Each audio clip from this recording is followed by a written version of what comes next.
ကလေးတွေမျက်အုံးမှာတင်ချမ်း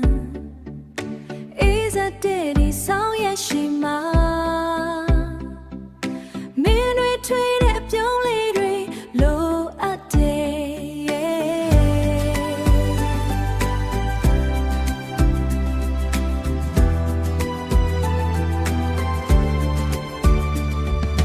စိတ်လန်းတဲ့တောင်တန်းပြပြနောက်ွယ်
စကားတွေပြောရင်